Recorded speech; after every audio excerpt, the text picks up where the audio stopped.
Ramakatha Rasavahini, Prema Sudhamritavahini, Sathya Sanatani Dharma Swarupini, Shanti Pradayini Mokshakarini. Ramakatha Rasavahini, Ramakatha Rasavahini.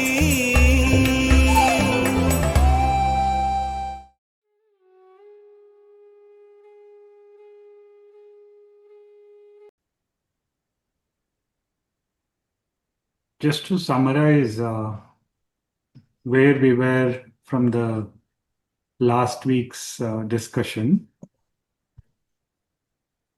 Sage Sukha is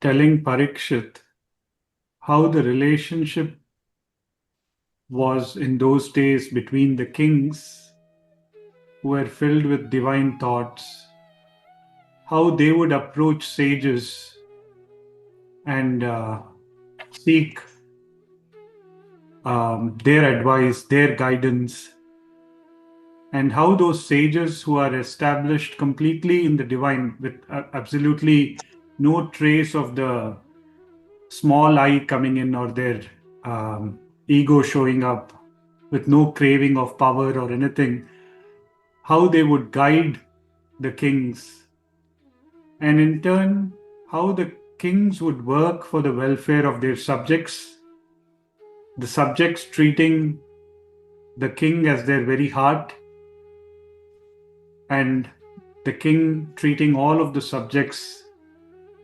as if they were his own body. And that's how that relationship ensured that everything was bountiful in society. There were rains that were coming on time, harvest and all of that. So plenty of prosperity, everyone having sufficient food, clothing and all of that. That is where we were last time. Maybe with that I will request Uncle Gopalan to go to the read the next slide, unless anyone has any other additional points to add here. If there is nothing further to discuss on this slide, we can go to the next one. And I'll request Uncle Gopalan to read through it. Thank you, Sai. Sai Ram. Have you noticed this? Whatever is done by the great, whichever company they chose, they will be ever on the path of righteousness, on the path of divine. Their acts will promote the welfare of the entire world. So, when the Ramayana or other narratives of the divine are recited or read, attention must be fixed on the majesty and the mystery of God, on the truth and straightforwardness that are inherent in them, and on the practice of these qualities in daily life. No importance should be attached to the extraneous matters. The means and the manner of the execution of one's duty is the paramount lesson to be learnt. Go ahead. Still go ahead. Yes, Uncle, you can read the next paragraph as well, and then we can have the Telugu translation. Thanks. Sorry. God, when appearing with form for the sake of upholding Dharma, behaves in a human way.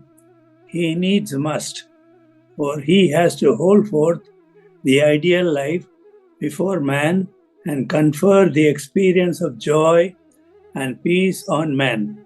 His movements and activities, leelas, might appear ordinary and commonplace to some eyes, but each of us will be an expression of beauty, truth, goodness, joy, and exaltation.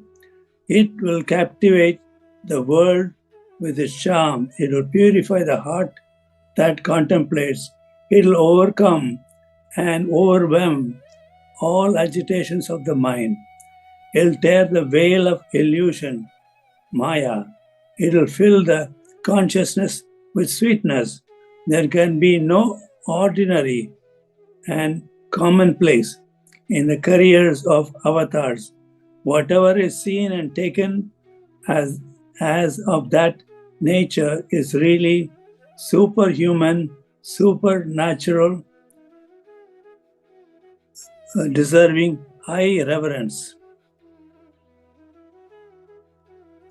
Thank you, Uncle.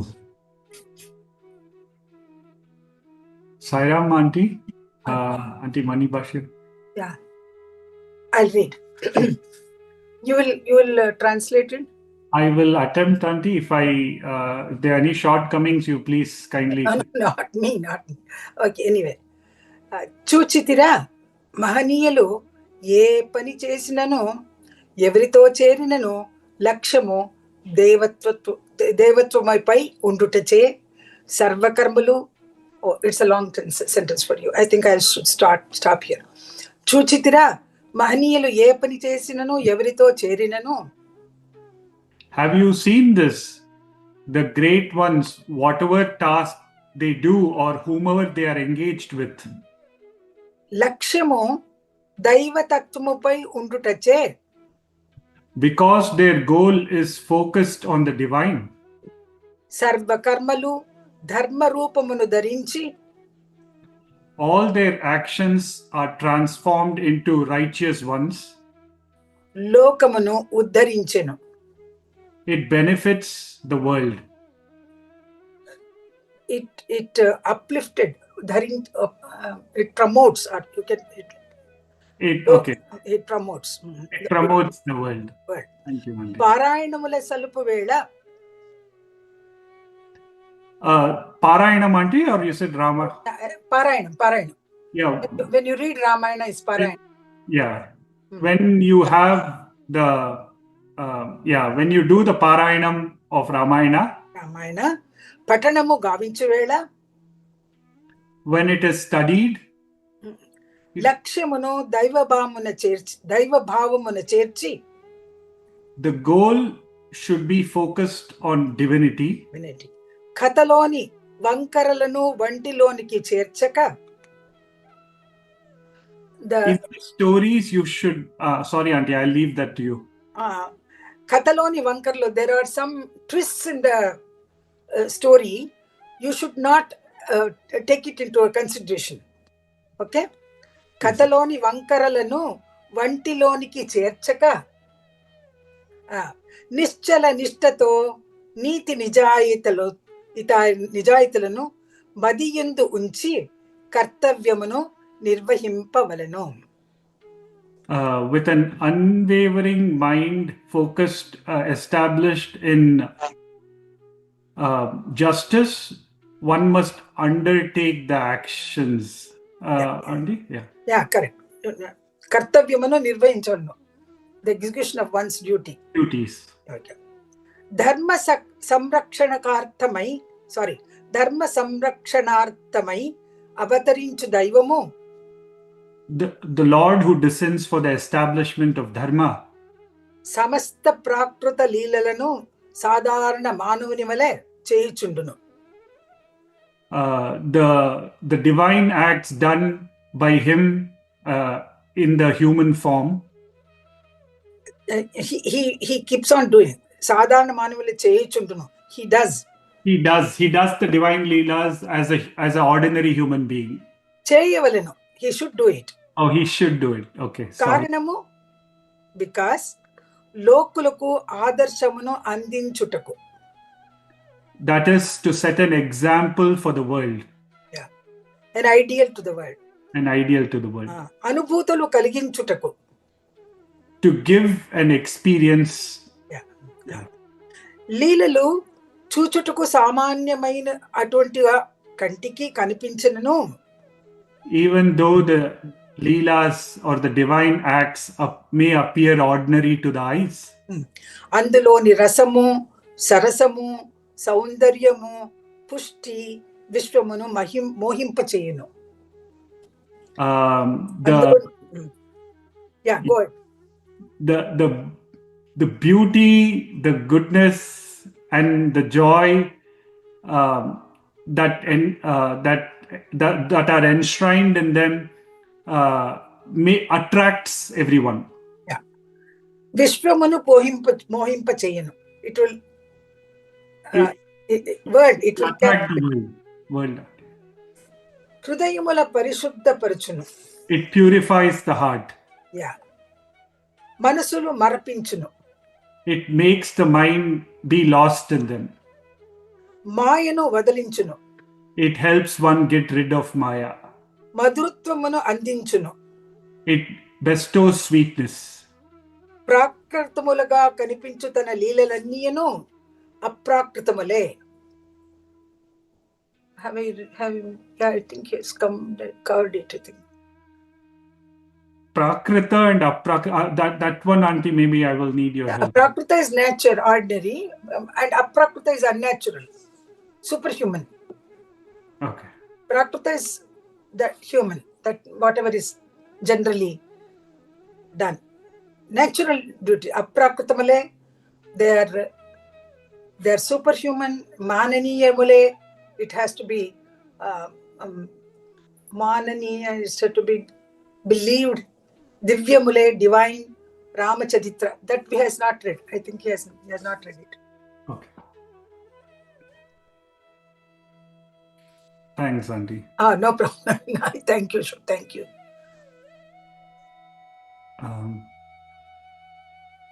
So, just Anna, I think that last part was read actually. I think that I have what I have from last unnatural, human, and divine is that is the story of Rama, is it? Whatever is seen as worldly. Ramacharitra Vyakti Charitra Kadu. That you have not read, I think. That is the next sentence. Oh, I see. Okay.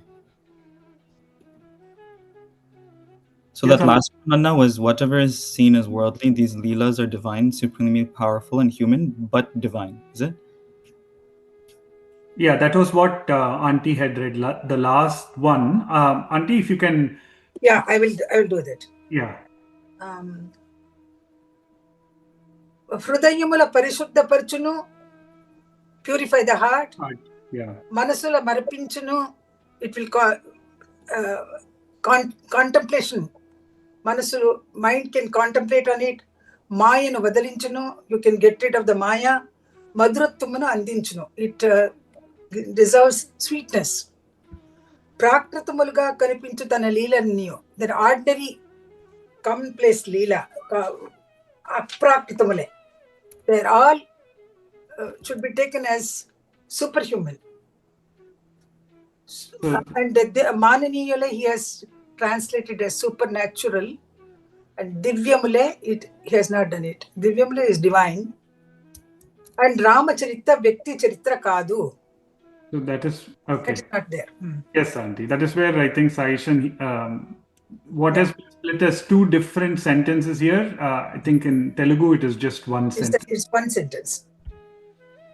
He continues that sentence. Aprakritamule, Mananiyale, Divyamule, Ramacharitra, Vyakti Charitra Kadu. There is a comma here. Maybe it must have been a full stop there. Ramacharitra, Vyakti Charitra Kadu is a different sentence. Yes, Auntie. Okay, that's fine. Yes, Uncle Shankar, you can go ahead if you have a question or an input there. You're on mute. If you're speaking. Yeah. Hello. Yes. Sai Ram. Yeah, Sai Ram. Just today we know Rama was avatar and Bhagawan has clearly identified it or guaranteed that it's an avatar. But in those days, in Treta Yuga, when Rama was born as a human being, did they recognize him as God or just a human being? Do we know any what do you call examples or proof to that point?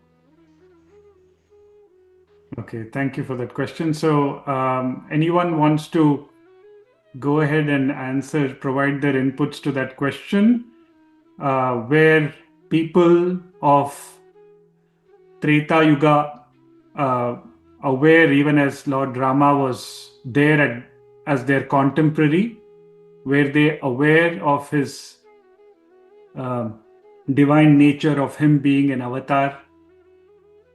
Anybody would like to share? Sai Shivani, I see your hand up. You want to? No, Sai, it is not Sai Shivani, it is her grandmother, Banu. Actually, Rama lived as a man only. He didn't reveal his divinehood throughout the avatar. Whereas Krishna revealed as soon as he born, he gave darshan as with full form as Mahavishnu. But Rama, from the beginning to the end, he didn't reveal that he was an avatar. He lived like a human only. So naturally people also treated him like a human only. Human with utmost good qualities. A role model. Superhero. Okay. Thank you, Auntie. Mani Auntie, I see your... Yeah. See, in Ramavatara, he just behaved like a human being in the sense, when Sita was missing in his Pandakuti, he just cried.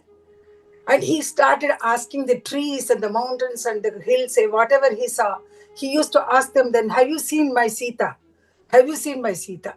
So this is a reaction of an ordinary human being. So most of the time, I think he did not reveal, Rama did not really reveal his divinity for a long time, I think. Sai Ram. Thank you, Auntie. Just a follow-up question. Yeah. One more point I want to mention here, which strike now only. Actually, no, we have a doubt. Rama was God. Rama is God. Then why he asked Sita to do Agni Pravesham, and why did he send her to forest when she was carrying her children? But when we see Rama as God, then only these questions will appear. When we see Rama as a human only, these questions will not appear at all, because he behaved as a king. He behaved as a man. During that when Rama was chasing Maricha, Lakshmana refused to go. When Maricha died, giving a voice like Rama, hey Lakshmana, hey Sita, and he died. Sita got suspicion, and he told Lakshmana to go. Something had happened to Rama, you go and see. But Lakshmana refused to go. But at that time, Sita told many harsh words to Lakshmana. So that's why Rama abused Sita. She should feel when someone abuse you, how then that it is a karma theory, like no, she abused innocent Lakshmana, so which came back. That's why Rama was so rude to her and talked with her in a very rude manner and asked her to do Agni Pravesham.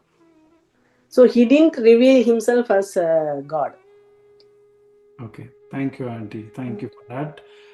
Uncle Shankar, before you go to the next question, I will just have people respond to this one, and then if it's okay, we can go to the next one. Yes, Ron, Uncle, did you want to add anything to the ongoing discussion? Sai Ram, indeed. Just in terms of those who recognized Sri Ram as Bhagavan, there were some. Vishwamitra knew, although it was off and on. Sometimes Maya came back on and said, hey, what am I doing? Ram is Bhagavan. Hanuman certainly did. Vibhishana did. Mandodari did. So there were some, but they were certainly a small minority.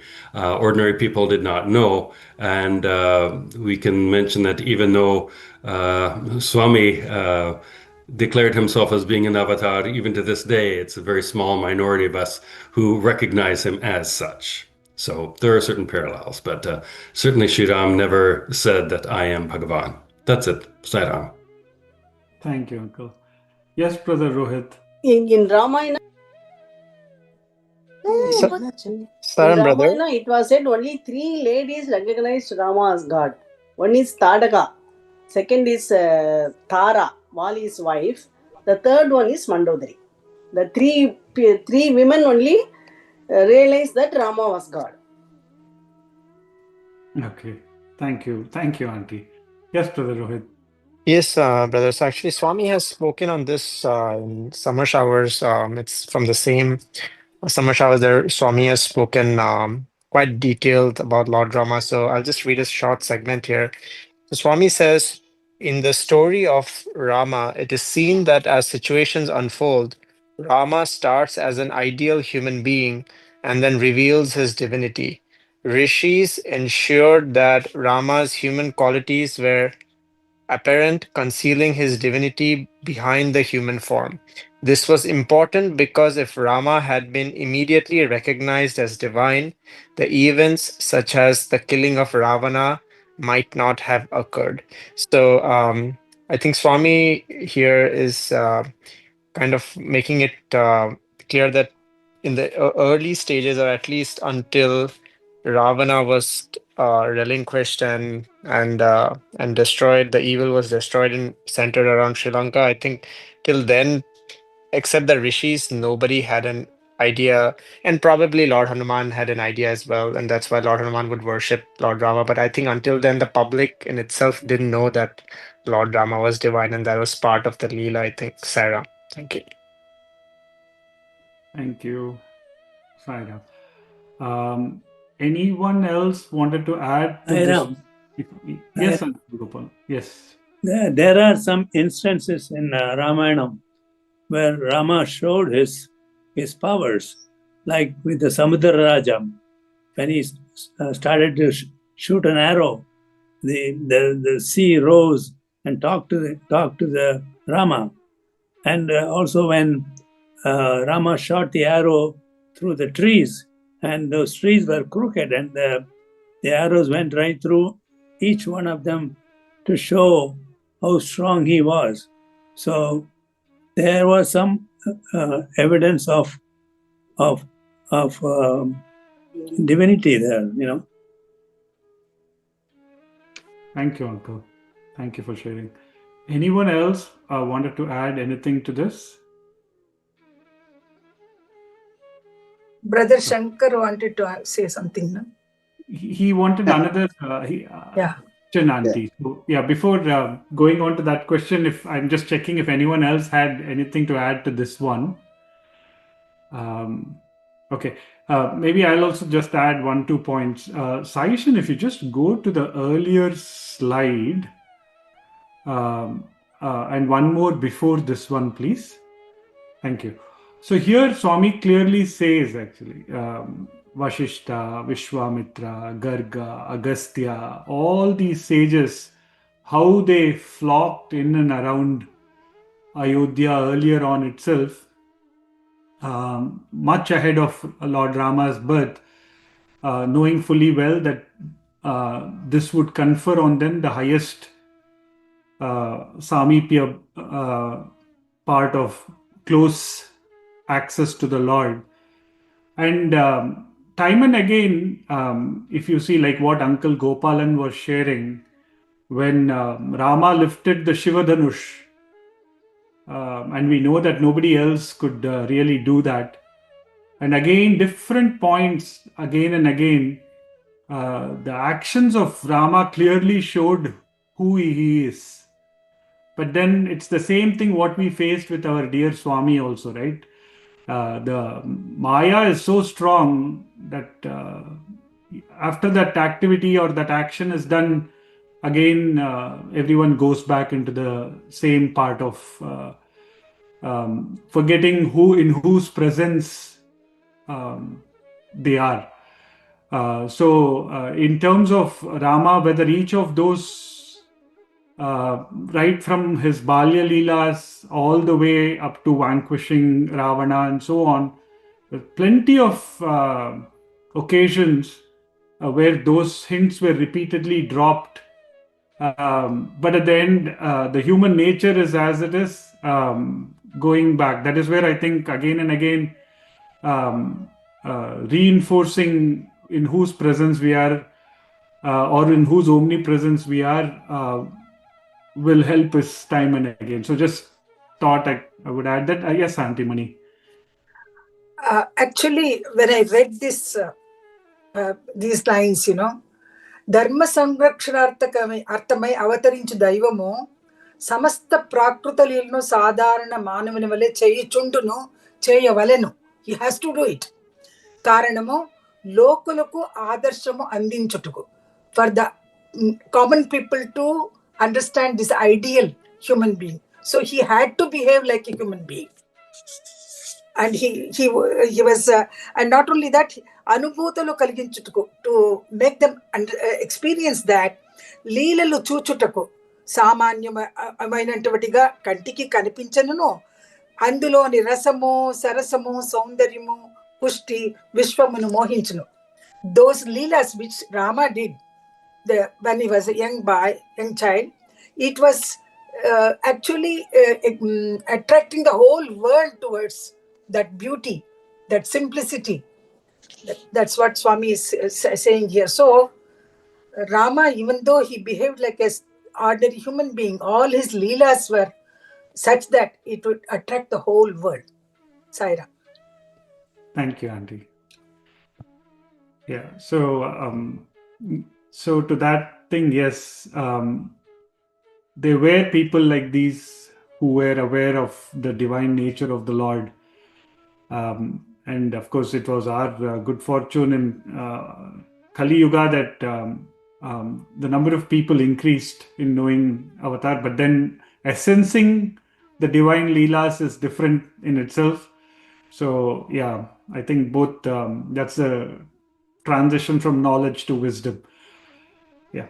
So maybe with that, Uncle Shankar, you had another question. You would like to go with that one, please?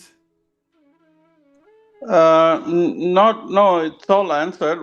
Only small question is, in Krishna avatar and in our Swami's avatar, they themselves knew that they are divine, or they are God. But in Rama avatar, is there any instances where Rama himself has realized that he is God because he has behaved as a human being? That's what it says. Swami is saying here. So, is there any things showing that he realized himself as God? Okay. Yeah, thank you for that. Yes, Brother Rohit.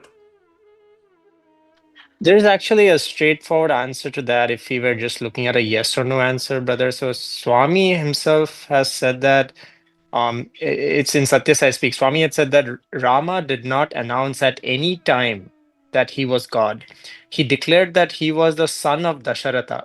In his speech, though there was humanness, there was also the illumination of divinity. So if we were looking for a yes or no answer, then Swami says in Sathya Sai Speak that at any given point of time, Rama never announced that he was God. Yeah, so thank you for that, brother. But the question is not whether Rama announced as God, himself as God. Did he know he was God, or was he confused like any other mortal?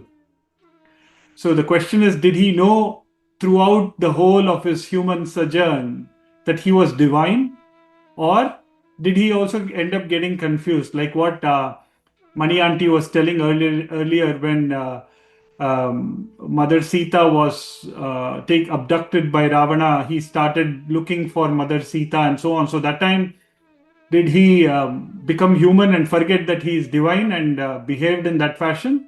Or was he always established in divinity and putting up an act for the sake of humanity? Sai Ram. Yes, Aunty Sakku. When you take Ahalya's situation, she was lying there as a stone. He knew her condition, and didn't he liberate her? He knew that he is divine. He knew that he came for a purpose. of killing Ravana and establishing Dharma. Not that he didn't know his divine nature. He was very much in believing himself as a divine person and divine being, and his purpose of coming as an avatar. Thank you, Auntie Saku. Any other thoughts on that piece? Sai Ram. Yes, Auntie. I think it's Rama never told himself he's a god, right? But Swami said, I am God, you're also God. But Swami did say he's a god. And so is Krishna also said he's God himself. That's why they call it Purna Avatar, right? Yes, Auntie. Thank you. Thank you for that. Yes, Uncle Ron, what is it? Sai Ram, I'll just mention that the Ramakatha Rasavahini itself clearly answers a question in which in many places Swami states that Sri Ram knew exactly who he was as Bhagawan and that Sita Devi also was. So it's charming each and every time it mentions it's charming. That's all I'll say. Sai Ram. Okay. Thank you, Uncle. Anyone else wants to add to that part? Yeah. So I think again we had read in the last few weeks. I think it is in this Vahini only that where it is coming that we ourselves, for leaving aside the avatar, we ourselves are spiritual beings having a human existence. But we, of course, wrap it the other way of human beings having a spiritual existence or spiritual experience. So in the case of avatar, and it comes, I think, many times, beauty lies in the eyes of the beholder, right? So if I look at the moon, am I looking at the dark spots in the moon, or am I looking at the beauty of the moon? So that way, for the onlooker, Rama's actions at any point, Dasharatha might have looked at Rama purely as his son, and that is where the agony of separation took away his physical existence because of that kind of an attachment.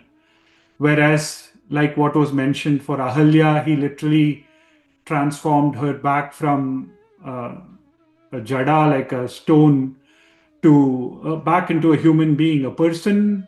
We know how the Ramanama, we had talked about how Tapa, Shapa and Papa, all of that can be just removed by the Ramanama. And time and again, how that form also took care of divine or different aspects during his physical sojourn clearly shows that the avatar obviously will be 100% aware of who they are. And it is for us, when we see it from our human framework, based on the limitations of what I have in my vision, I will put a color to it and then give a story to it. But from the part of what Swami was telling, the Karuna Rasa is what Rama's story is all about, what we read at the start of this chapter. And it is that Anugraha, love, and all of that came and intermingled, like Swami says, into the Bhakti Rasa, that Lakshmana, or it could be each one of us. So it is again and again Rama being absolutely aware of who he is and operating from that framework, even as we come with our canvas and paint it at different levels. Yes, Auntie Banu, please, you can share.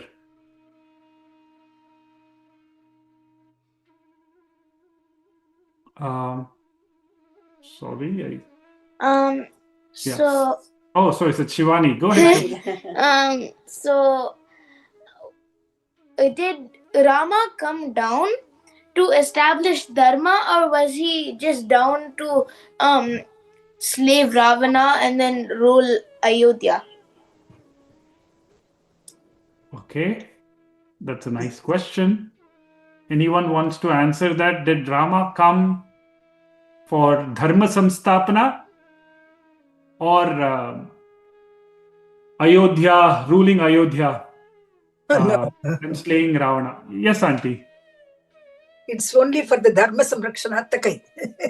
He came down only to even killing Ravana or ruling Ayodhya is a part of a kingly duty. That's all.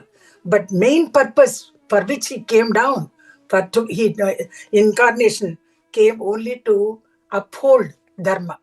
Sai Ram. Thank you, Auntie. Anyone else wants to add to that? So, brother, I just had a question on the topic that we just discussed about how whether people knew that Lord Rama was an avatar and or Lord Rama himself knew. So now addressing the point where the public. So all these stories that we read, even the Ahalya story, right? So this is the perspective of Maharishi Valmiki.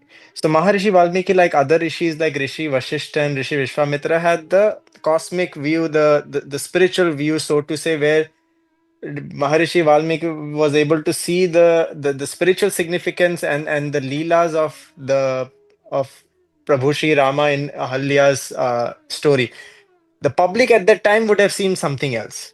So it's hard to say whether the public knew at that time, because all this that we are, I mean, Swami has said that. So Lord Rama never announced that that Lord Rama was God. So that is a fact, hard fact, because Swami had said so. The other point, whether somebody guessed it or somebody had, thoughts that, oh, maybe Lord Rama is God, is still up in the air, because um, all these stories that we read are the perspective of a Maharishi. It's not the perspective of a normal man. So I think so that's a question which I don't know if maybe we'll have to sift through many of Swami's discourses to see if Swami has actually addressed this somewhere, whether majority of people knew or not, because at this point this is all Maharishi Valmiki's perspective. Yeah. Thank you for that, brother. Anyone wants to add or yes? I don't know who it is, Auntie Banu or Shivani, whoever it is. Please go ahead. Yeah. So. So did Valmiki wrote the Ramayana. So then how did he know that Rama was there? Obviously he started chanting the Ramanama, and like he started chanting the Ramanama. But then when the Ramanama, like he was he there like he was there during Rama's time, but was he there before Rama's time at the same time? Okay, we have gone on to another question, Shivani. So we will come to that. We will come. Anna, yes, you are the, Anna. You want to go ahead? Please go ahead, Anna. Sai Ram, everyone. Good discussion is going on, but what I would like to say is we are going to read the Rama story. There's no, and we have all come here having read various versions of Rama story, and we are trying to discuss Rama with that knowledge, that information. So I think, as Brother Ron nicely stated, some of these questions will be answered as we read along the Ramakatha Rasavahini. So I think we may be hastily going to discuss the story, whereas Swami is going to tell the story.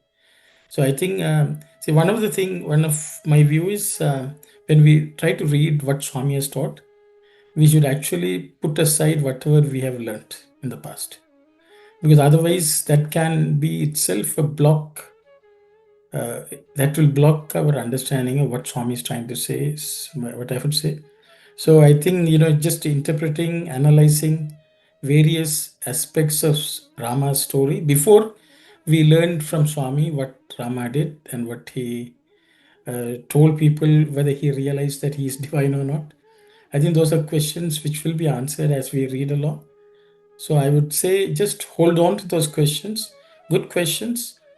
As we read along, I think those questions will naturally be answered. So I think as far as possible, if we can contain ourselves to what is being read and try to understand what Swami has stated, which I think is most important. Whether people realize whether Rama was God or not, I think it's not so relevant. But Swami has said here, from what I can see, even as a human being, it doesn't have to be an avatar. People don't have to recognize Rama as an avatar to follow the ideal which he set.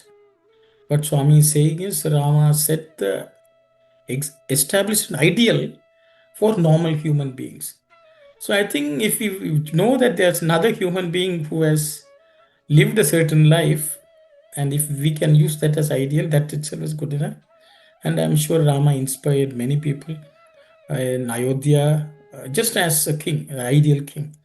So I think those things will come clear as we read along. So that's what I would say.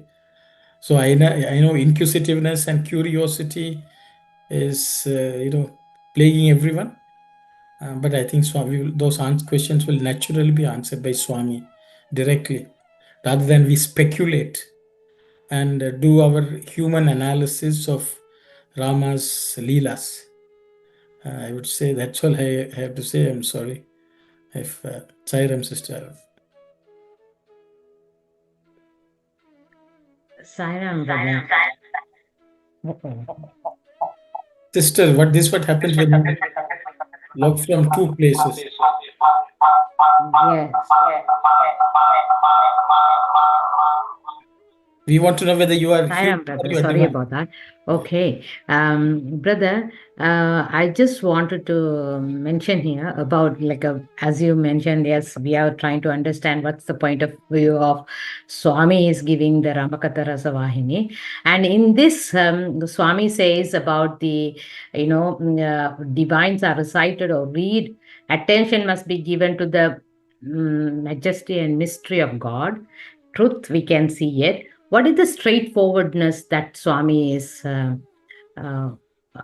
really referring here as seeing as that's how we have to focus on? What is the straightforwardness of the Rama the Swami is trying to tell us here, please? Thank you, Sai Ram.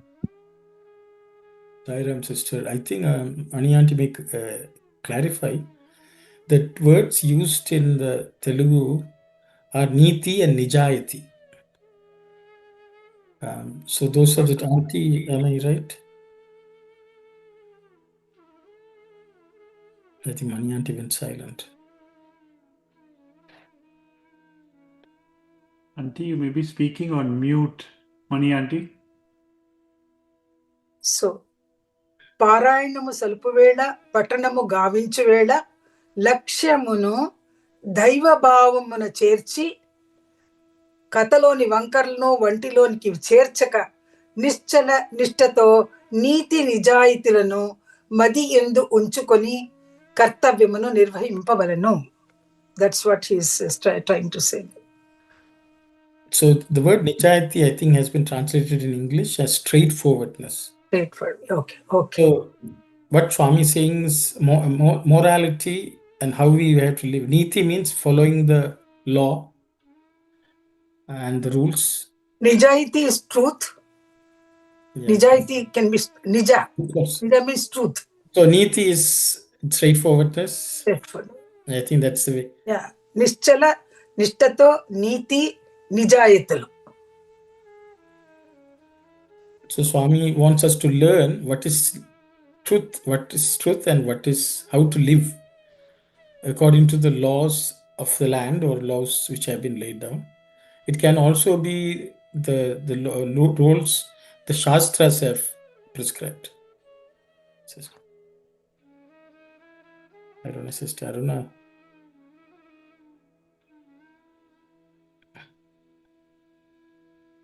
She is asking, What is straightforwardness in this Ramayana's narrative? Yeah, because the translation, Auntie, of Niti Nijati has been truth and straightforwardness. Yeah. I think that's why she's asking the question. Yeah, that's her question. Sister, you're saying something or not?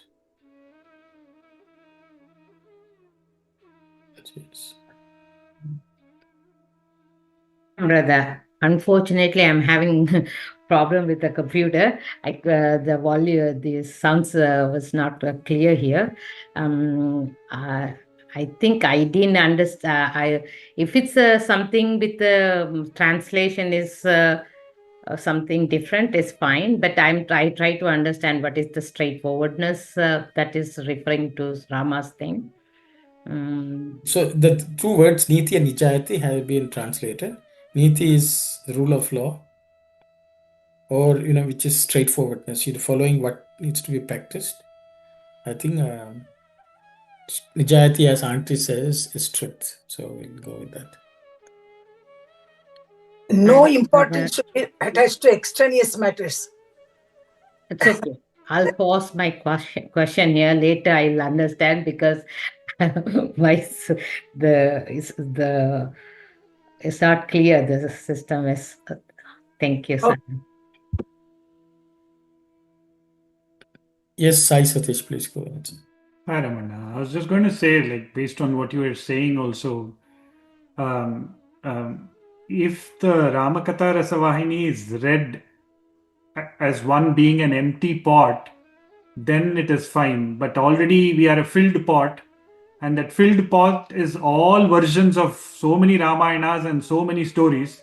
Now we have two jobs to do. One is to empty that pot, and then second is fill with the pot that Swami wants us to be filled with. And I think that is where so many questions and so many things stem, because the already filled pot is trying to tell that all of this is the way it should be seen. So now I think we have to pray to Swami that we have to completely empty ourselves and then fill it with the story that Swami wants us to. I think we will experience that Karuna Rasa. So I'll just pause there. Thank you. Yeah, the Padyam of Swami, Eme Nundi Una Talabura Kaliyaguna, Talabula Kalikaka, Ilasukritame, Nimpanaguna. Swami says, if your head is filled, I can't do anything. I can't pour anything good into it. First, we have to empty it, and then we can pour something good. That's what Swami says. So I think, why don't we just go, if there are no questions on what is here, what we are reading, then we can proceed further if it's okay.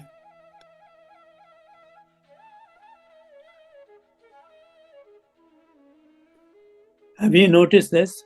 Whatever is done. Oh, Uncle, wait. Come, you read, please. Next one. This story of Rama. The story of Rama is not the story of an individual. It's a story of the universal. Rama is the personification of the basic universal in all beings. He is in all, for all time, in all space. The story deals not with a period that is past, but with a present and future without end, with beginningless, eternal time. No ant can't bite without Rama's will. No leaf can drop from his branch without Rama's prompting. Sky, wind, fire, water, and earth, the five elements that compose the universe, behave as they do for fear of him and in tune with his orders. Rama is a principle which attracts and endears through that attraction the disparate elements in nature. The attraction that one exerts over another is what makes the universe exist and function. This is the Rama principle, without which the cosmos will become chaos. Hence, the axiom, if there is no Rama, there is no panorama. Yeah.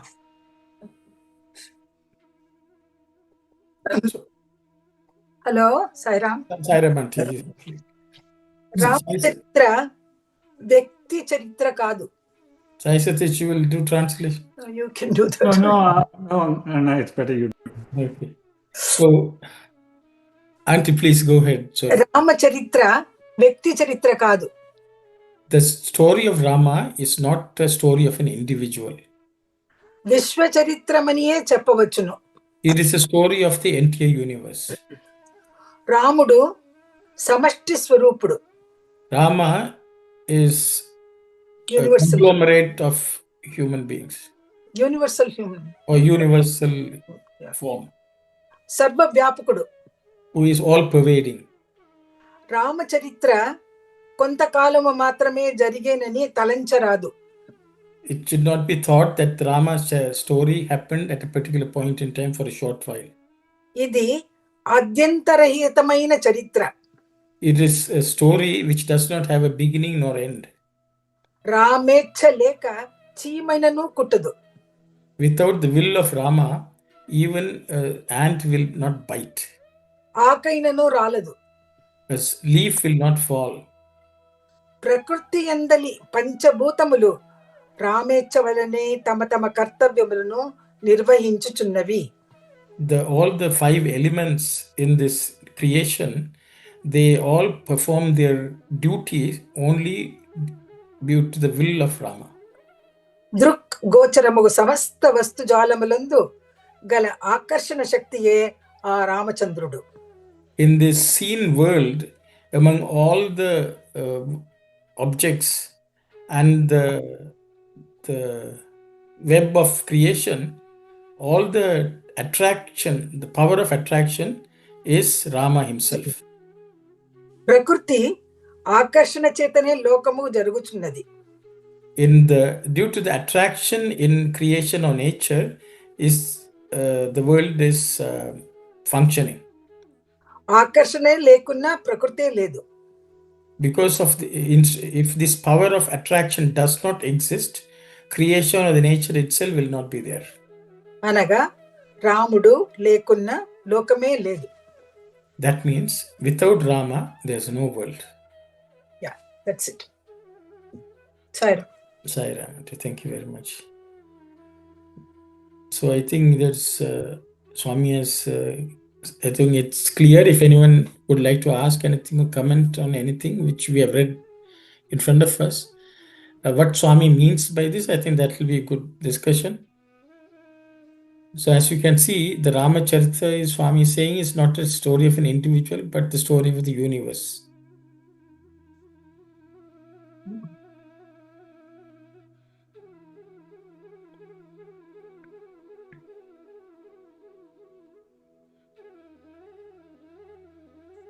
This sentence, it is the story of the universal Rama, is the personification of the basic universal in all beings.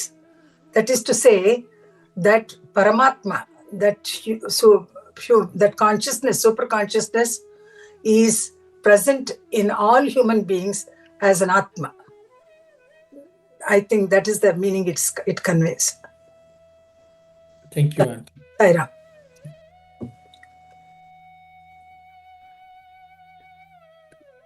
Because Swami has used the word samashti.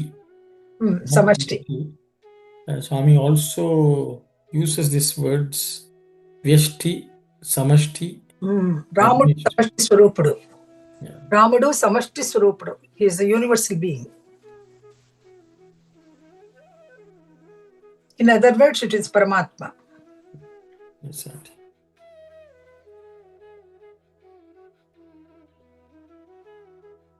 Yes, Brother Yohit, please go ahead. Uncle, one part that I'm having difficulty understanding is this line: the attraction that one exerts over another is what makes the universe exist and function. Can we discuss that for a bit? What that's that sentence, what does it exactly Swami might mean with this? Very good question, Rohit. Anyone who would like to discuss?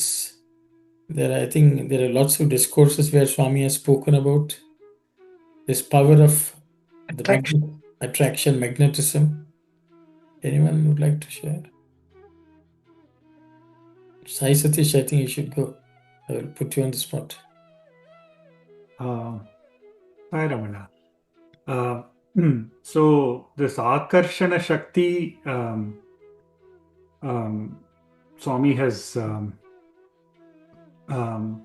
spoken about, and of course in the parlance that Swami has mentioned, that Akarshana Shakti, Swami has also related it to love itself, the divine love. And to give an example, again the same thing, Swami would say that the magnet always attracts the iron filings, but if the iron filing is having rust, then it is not attracted to that same magnet. But ultimately, when that rust is removed, either through that yearning or that love for God and so on, then automatically the filing, the iron filing, feels that attraction to the magnet. And so anything, Swami would say, whether it is the bee that is getting attracted to a flower, anything and everything in this world is based on that power of attraction. But what we call it, Swami would call it as Akarshanam or Ayaskrantam. All of that also Swami has used that word. Swami would use that. In discourses, Swami has mentioned, one discourse he mentioned both Ayaskrantam and Bhak Shakti. I think that was the word, two words Swami had used. But ultimately, the essencing of that attraction is nothing but pure love.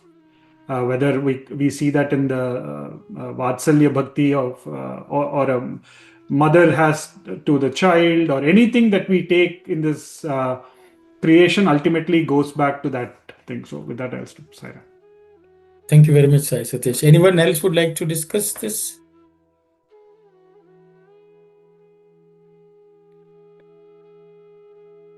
So we'll start. I think there must be many scientists here.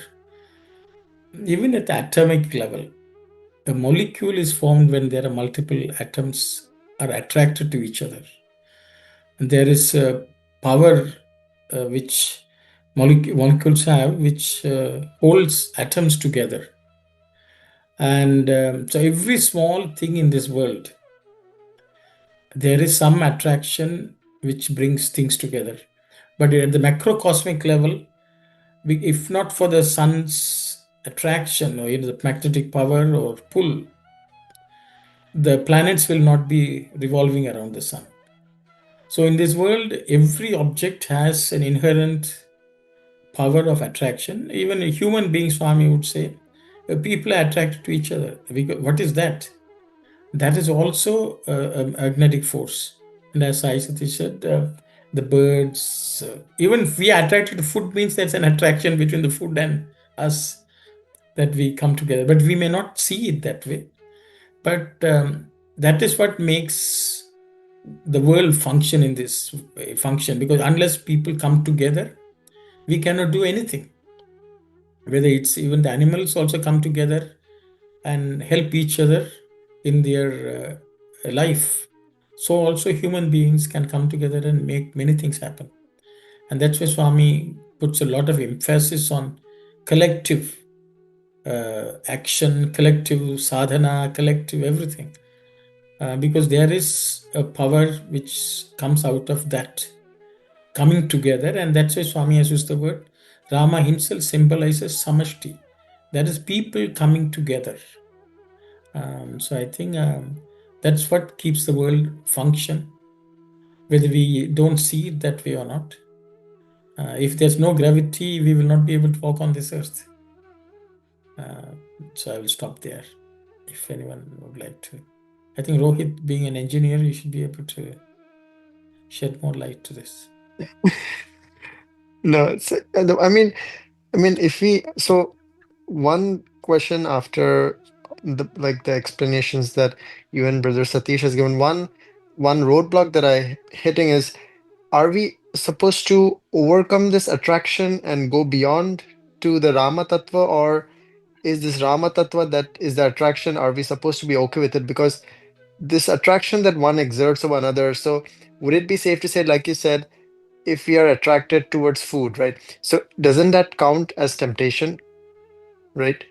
Do we have to overcome that, or do we have to, are we okay with it? Because Swami also says how we have to detach from all this and go and merge in Swami. So we have to go beyond the universe. So the attraction that one exerts over another is what makes the universe exist. That means the attraction is why.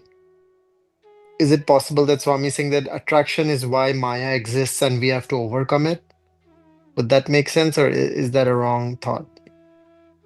Good question, brother. So if Rama is attraction, then why should we give up the attraction? This is one question. So then wouldn't it mean that we don't have to liberate ourselves? I think those are seems a bit counterintuitive. I think that's what Rohit. Am I right, Rohit? Yes, uncle. That's I'm trying to understand. Like, do we give up the attraction, or we see another perspective of the attraction? We stay okay with it. Like, we are fine where we are, kind of thing. So anyone would like to share this? Is attraction a good thing? Rama is a good thing, or we should liberate ourselves from Rama? Swami says Rama is the one which attracts.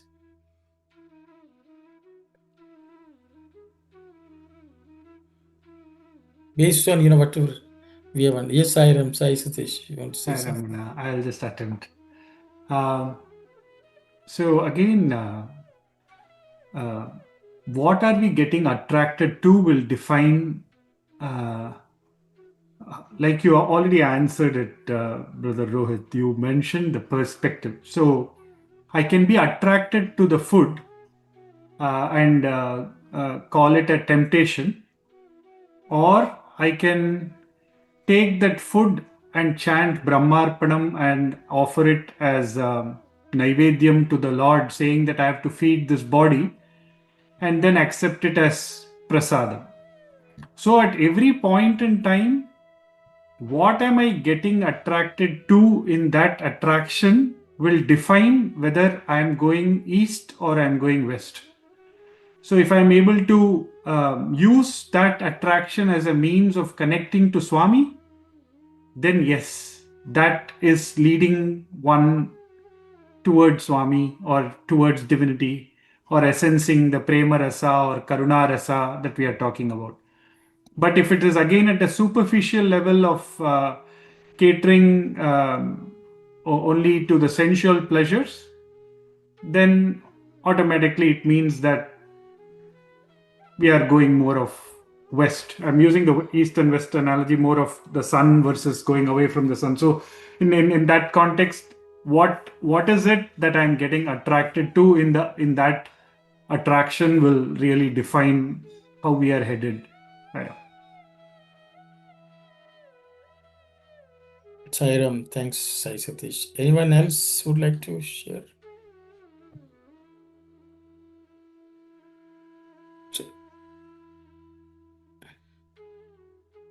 Okay, Rohit, I think maybe thanks.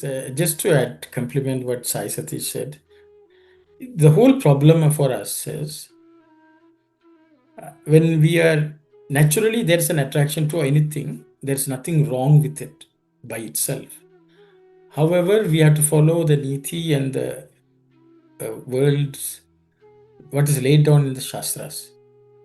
Because what is laid down in the Shastras will allow us to manage them, properly, or put them within certain limits. We'll be able to operate. But what happens to human beings is that attraction becomes attachment. That means we don't want to let go. Then a slight problem comes in this world. That's when we don't get liberated, because our body is attracted to something, but the mind should actually control it. The body means the indriyas, the senses, will naturally get attracted to things. But the mind will have to figure out, is this attraction good at this point in time or not? Or are we overdoing it? That's the nature of the buddhi. And above buddhi, the Atman should also have a say into saying what is beneficial for the world, samashti. So I think ultimately, when any attraction is measured as something which is beneficial for the samashti, not for the vyashti, not for the individual, then it becomes divine. See, that's what Rama proved. See, in his own life, which is what Swami is saying, and I think we will learn as we go along. But ultimately, any attraction in this world for anything, even for example, if you see a food, if we are attracted to it, but we should make sure that everyone benefits from what we are trying to do, which should not be for selfish purposes. Then it becomes a problem. But every attraction is measured against the benefit for the welfare of the world, or welfare of the society, welfare for the larger individuals, larger number of individuals, then I think it will be beneficial. And that is what Rama proved in his life. That's my understanding. I hope that answers.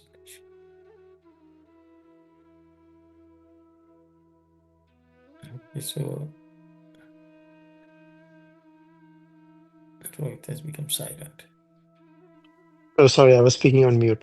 No, Uncle, so yeah, I mean, I think based on both the explanations, what I've understood is that, the temptation will be there, but if we look at everything as Rama, how Swami says, even the attraction that one exerts over another is the Rama Tattva. So I think if we uniformly look at everything as Prabhu Shri Ram's doing or Prabhu Shri Rama's will, how Swami here says, nothing can drop, not even a leaf can drop from its branch. So that means that I think then it'll be easier for us to detach, right? I mean, not get into sink into it and not give in to the temptation. That's what I understood. Thank you, Sarah. And just to add to that, and I was going to say where there is no karma, there is Rama. Where there is Rama, there is no karma. Right? So karma is literally the temptation. And every time in Ramayana also, wherever karma came, Rama vanished. And wherever Rama was there, karma was not there, kind of a thing. So when even Mother Sita had karma, then Rama is out. Right? So literally that kind of a thing. So anything that has temptation, meaning anything that pulls to the world, then the Lord is absent. Not that the Lord is not in the world and all of that, that's a different context by itself. But anywhere where the senses and the mind get pulled, then the divine aspect is lost. So, just again. Thank you, Sir Satish.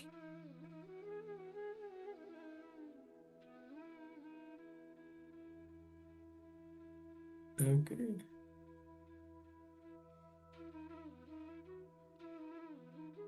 I think it's it's 10:09. So we are going to the chapter 2. If everyone is fine, we can go to chapter 2 and read it at least for today. Start. Because hopefully, we are all prepared to, study, read what Swami is saying, and hopefully we keep Swami's advice that we will not, the Vankara, we will not pay attention to, as Swami says. The twists and turns of the story, we should not pay too much attention to, but we should see where is the Karuna Rasa and where is the devotion. If we can imbibe them, that will be the best, I would say. In the immaculate, pure solar dynasty was born the highly mighty, the far famed, the strong armed, the intensely loved and revered ruler Katvanga. His rule showered supreme bliss on the immense population under his throne and persuaded them to pay homage to him as he were himself God. He had one and only son named Dilipa. He grew up shining in the glory of the knowledge and value he shared with his father the joy and the privilege of guarding and guiding the people. He moved among the subjects, eager to know their joys and sorrows, anxious to discover how best to relieve their pain and distress. Intent on their welfare and prosperity, the father watched his son grow straight and strong, virtuous and wise. He sought a bride for him so that after marriage he could place on his shoulders part of the burden of the scepter. He sought her in royal houses far and wide, for she must be worthy companion for the princess. At last, the choice fell on the Magadhan princess, Sudakshina. The wedding was celebrated with unsurpassed pomp and exultation by the people of the court. Sai Ram. Thank you. Thank you, Sai Ram. Okay. Shall I go with the Telugu? Yes, Auntie. Raghuvamsham. The second chapter starts with Raghuvamsham. Vishuddhamaku Surya Vamshamuna Parama Pratapudanu Yashasviyanu Dirgabahudanu Pundaslokudanu Kadvangudu. I think this is too much. It's okay. We are almost come. Kadvangudanu Raju Prithivini Palinchuchundenu. A king by the name Katvanga, who was pure and was of the lineage of the sun, the solar dynasty. He was supremely blessed and he was far famed, and he had he was valorous person, very strong, and he was also meritorious. This king, he was ruling the world. Atani paripalana prajalaka anandamunu kaliginchutaye kaka. In his rule, the citizens or the subjects were not only happy. Prajalu Prabhune Daimuga Bhavinchi. The subjects treated him as God himself. Vishwasinchi Gauravinchuchundiri. They trusted him and they respected him. Maharajunaku Ekaika Putrudu Kaladu. Yes. For this great king, there was one and only son. Atade Dilipudu. He was Dilipa. Kumarudaina Dilipudu Dinadinabhivruddhiganchuchu. The son Dilipa, gradually, day by day, he grew. Maha Tejovantudai Tandrito Palana Vishayadulandu Palgonuchu.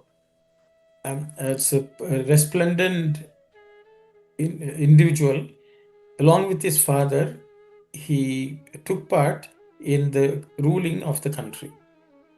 Deshamandali Manchi Cheddalnu Gamaninchuchu. He was looking after the good of the country. Vicharinchuchu Ati Shraddhaludai.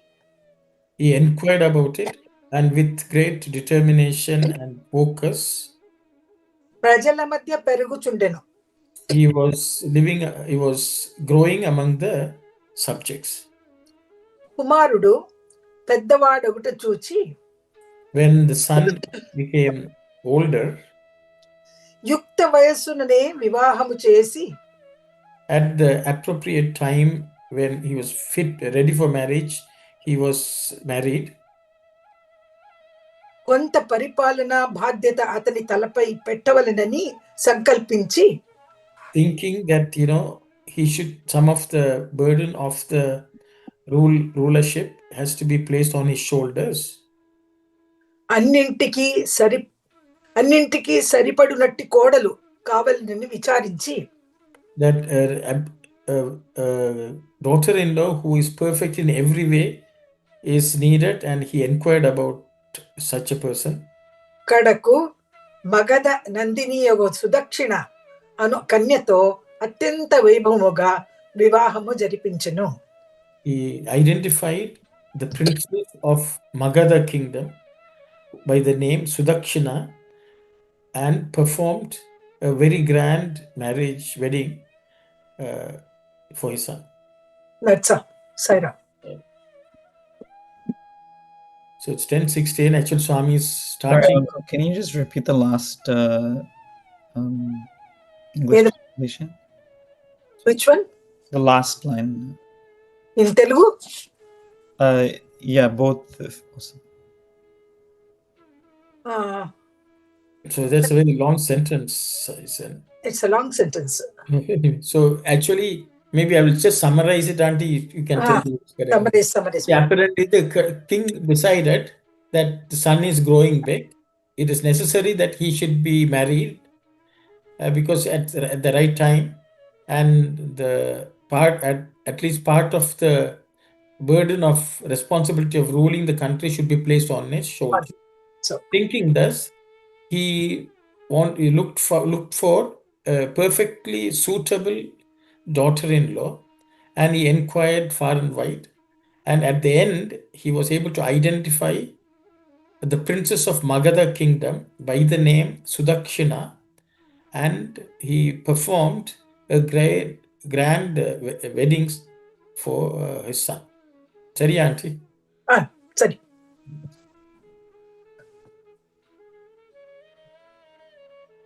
So Swami is starting with the king Katvanga, who is one of the ancestors of Rama, and Swami is starting the description of the lineage from that point onwards. So Swami calling it imperial line. So Swami has used the word solar dynasty and so on. Raghuvamsham. That's the way the Telugu it has been titled, no, Auntie? Yeah, Raghuvamsham. The lineage of Raghu. We have still not come to Raghu yet, but these are ancestors of Raghu himself. Yeah. Swami is describing. Okay. It's 10:18. If everyone is okay, we can maybe close for today. Yeah. And we will meet again next week. Sai Ram, everyone. Sai Ram. Oh.